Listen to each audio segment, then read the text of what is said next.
Protecting our inner fortress from fear?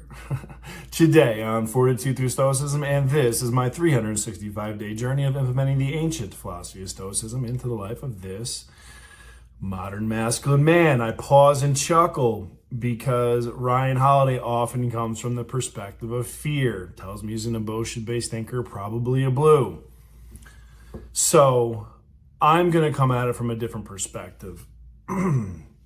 We're going to go down this lane. He calls it an inner fortress. I call it the mindset garden. And it looks like there's some references here to it being a protector of the soul. We'll get to that too. So first, a quote by Epictetus. No, it is events that give rise to fear. When another has the power over them or can prevent them, that person becomes able to inspire fear. How is the fortress destroyed? Not by iron or fire, but by judgments. Here's what we must begin. Here's where we must begin. And it is from this front that we must seize the fortress and throw out the tyrants. So again, this is Epictetus. And Ryan Holiday is talking about the Stoics give us this marvelous concept of the inner citadel. It is this fortress, they believe, that protected our soul. So again, a lot of times early in philosophy, they're talking about the purpose of life, in essence. I'm going to stay away from the soul thing for a minute because I want to talk about the here and now. Soul, afterlife, whatever. That inner fortress, mindset garden, inner fortress, inner citadel, it is the walls that separate your inner peace, your tranquility, your ability to focus, your ability to live in harmony from all that is out there. We can't always be on a Buddhist mountain in a temple. We can't always be on a remote farm. We can't always be on an isolated beach somewhere. We are going to be in the boardrooms. We are going to be in the battles. We are going to be in the places where all of these external factors are coming. We have very little control over those things. But what we can control is what's in here. I call it my mindset garden. Because in my garden, that's my safe space. That's how I design. And I talk about, I have a koi pond in mine. I have butterflies and beautiful flowers. That's because I've worked on my emotional intelligence. That's because I've worked on my mindset. That's because I'm at peace and I'm at peace with my inner self.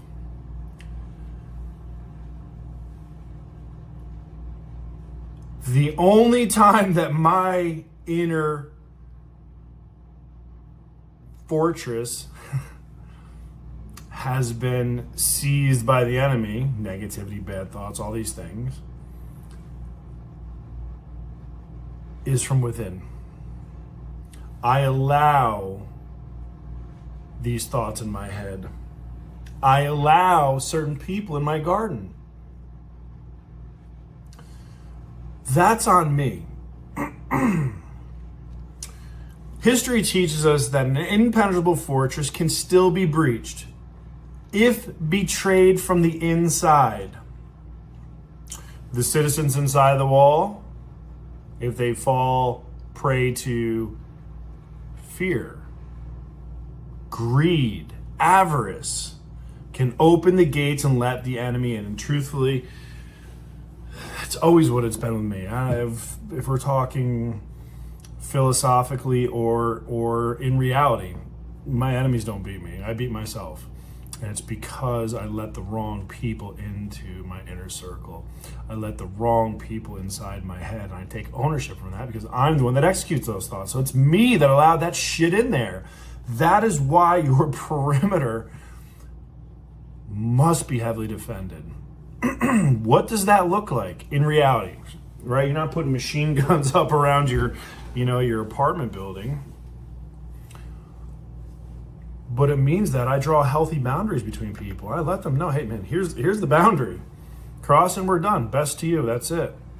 I cut people out of my life. It's that simple. What is me cutting someone out of my life? It's because they're coming throwing that toxic shit over my inner fortress. So no, I'm taking them out from my, my defensive positions. And what that means in real life is they're gone. They're out of my life. They can't go near my perimeter again because they've disrespected it and me. Sorry. Not sorry. Not true. Sorry for you that you don't get access to me, but if you don't have the respect for me, then there's no reason. And so that's the way I look at it. And I've talked about this for years, the mindset garden. And I love how Stoicism talks about the inner citadel, because tying virtue into that, it is more than just mindset. It is more than just keeping people out. The walls are strengthened from the strength of your virtue, the strength of your discipline, your ability to critically think. That's how you strengthen those perimeters, those walls, those boundaries. Because without it, truthfully, any person with any type of influence over you will easily push over your walls. And it's the ones that we love the most that we have to be the most cautious around. We know who our enemies are. We know what their intentions are. We don't always know the intentions of our loved ones. Hurts to say that, but it's true.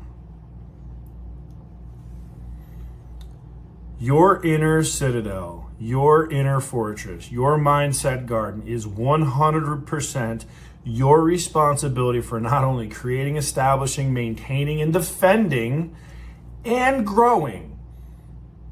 And the beautiful thing is, once you get to a point, you have the ability to share that with others. And they go, oh my God, so much different than mine. Boy, that's beautiful. I want mine to look like that.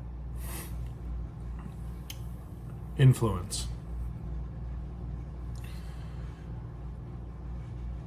Individual responsibility to bring the good in and keep the good out. Can't blame anyone here because it's all in here. It's all in here. It's all in here. No one can do that for you but you. So if you leaving the gates open and letting anybody kind of wander in and out, that's on you. And on that, I'm out of here.